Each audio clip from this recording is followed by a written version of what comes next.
Hello ladies and gentlemen of YouTube. My name is Brad, this is my channel Animate Orange, and I wanted to upload this video real quick to make a correction to a mistake I made earlier today in my 3D metal model news video.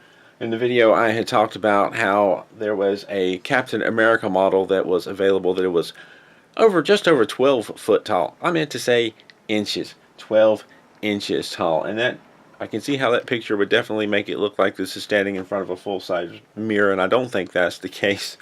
So poor choice in picture and an error on my part, because in my head I was thinking just over a foot, 12 inches, and what came out was just over 12 inches tall. It's actually, or 12 feet tall. It's actually just over 12 inches tall. So I wanted to make that correction real quick before I head off for the holidays. And I do apologize. Thank you for watching, and keep on keeping on.